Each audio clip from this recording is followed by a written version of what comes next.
So we're working on our 150 buckets right now, and we're trying to get the potato buckets ready. So we're doing 50 buckets of potatoes. So right now what Tim is doing is he's drilling a couple of holes in each bucket about 2 inches from the bottom, so that when we water these buckets, there's a little bit of water that hangs out in the bottom for the plants to drink for a couple of days. One of the biggest problems with container gardening is that the containers do not hold water like the ground does, and it dries out pretty fast. So I'm doing this method because I want to keep a little bit of that water in the bottom so we don't have to water these all the time. The other part of what we're doing is I'm marking a mark 6 inches up from the bottom of the bucket on the inside of the bucket, so that I know where to put my first layer of dirt for my potatoes.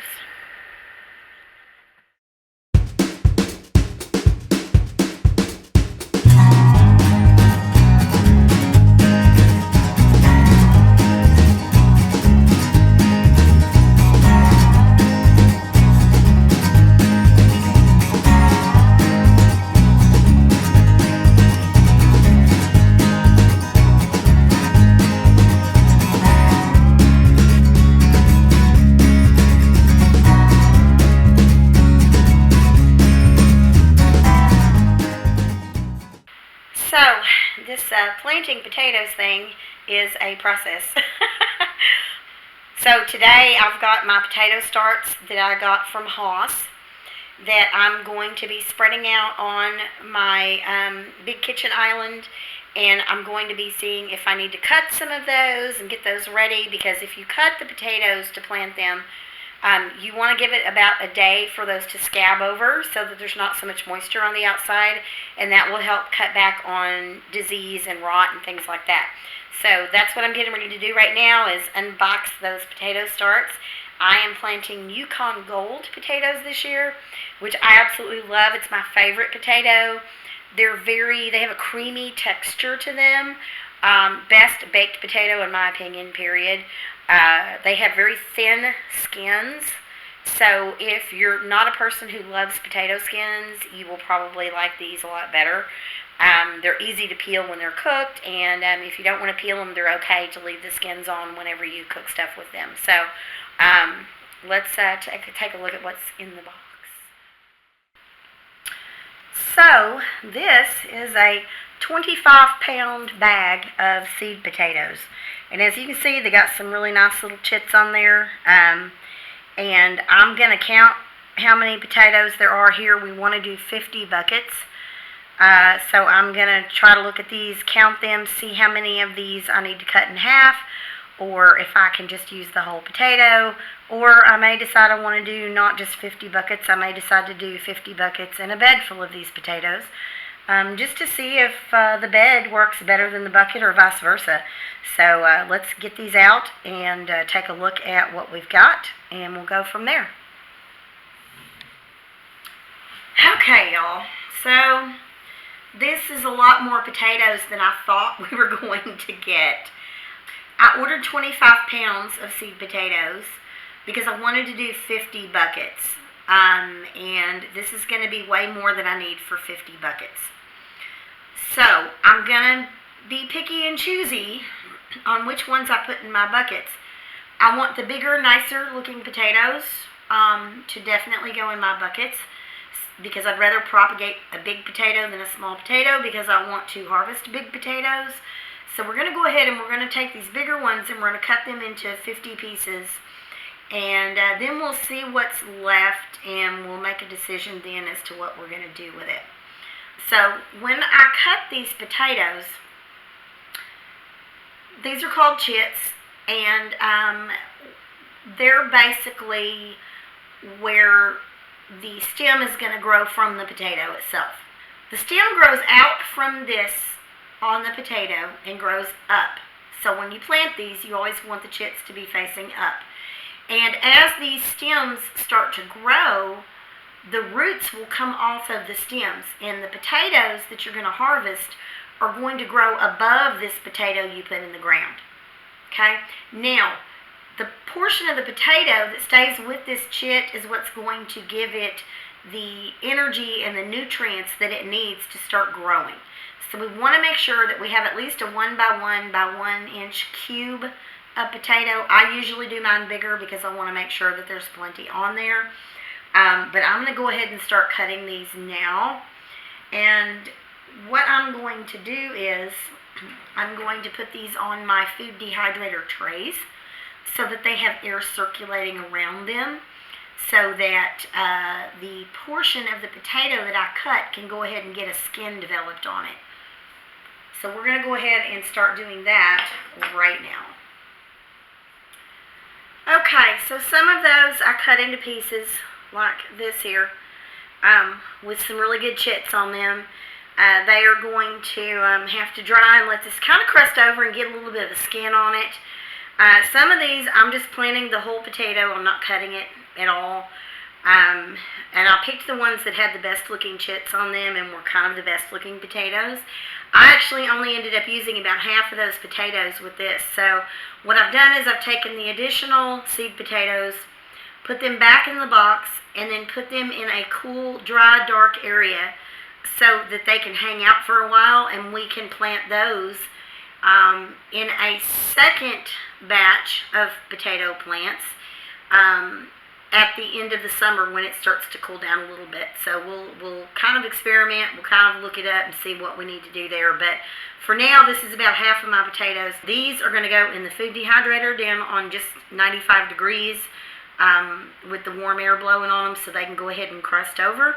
And in the meantime, I'm going to start putting dirt in my buckets, getting those ready. Okay, y'all. So we're having a bit of I'm not going to call it disagreement, but a different school of thought on planting our potatoes in these buckets. So I decided instead of drilling the holes on the bottom of the bucket, I was going to drill them on the side a little bit to allow a little bit of that water to stay in there when we water them, because I was seeing people talk about how their buckets dry out too fast and they're having to water them every day because potatoes need a lot of water. Tim tells me it's not the right way to do it. Then I am planting my potatoes about 3 inches deep from the bottom of the bucket, because roots on potatoes don't get super long, and they grow up from the bottom up. So I'm trying to give my potatoes as much vertical climb as I possibly can. He also thinks that's wrong. What do you think it should be? Well, you're saying that you're saying they don't grow down. They do grow down. The roots grow down. The roots got to get deep to get the nourishment, to get all the water, to get everything over. Everything they need to furnish the top of the plant is what roots come off of that to make the tubers. Okay, be it known, I do not disagree with what he's saying. So if you got your roots that are in water that's 2 inches deep or whatever in the bottom of this bucket, they're going to rot. That's my philosophy. That's why you got to water potatoes and not let them stand in water. They need water. They need to keep moist, but they don't need to stand in water. That's just the difference between her what she thinks and what I think. We'll see. We'll see. We're going to put them in these buckets. You guys chime in on the comments. Are you Team Dawn or are you Team Tim? I mean, either way, I mean, it's about growing food, so, you know, I hope we are successful. I hope it is, I mean, the right way to do it. I don't know, but it's just a difference in opinion, and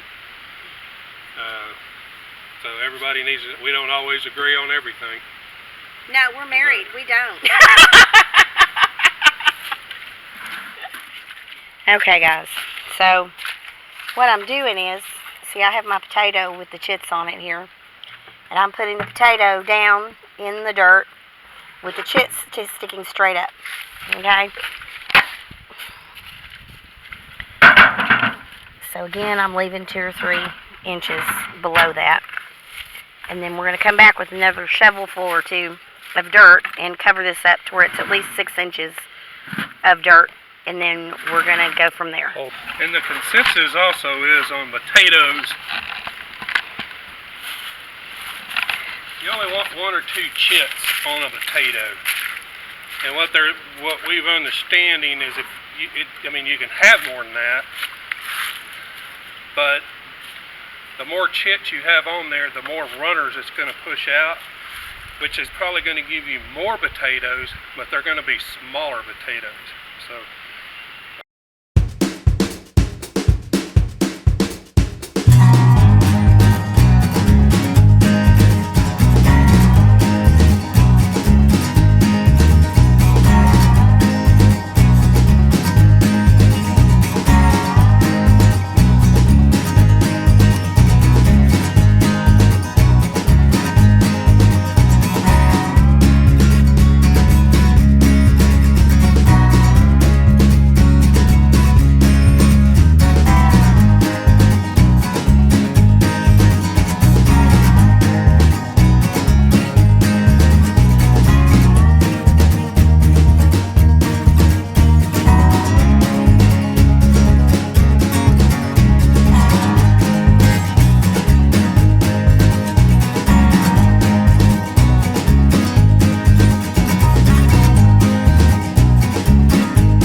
Okay, so this is 48 buckets with potatoes planted in them.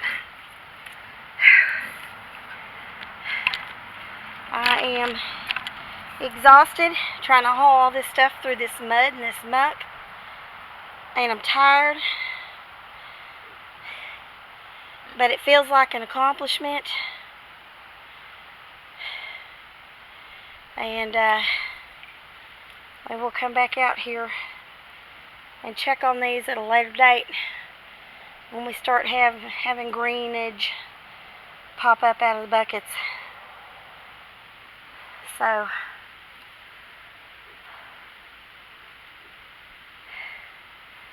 thanks for hanging out with me while I planted potatoes today, guys.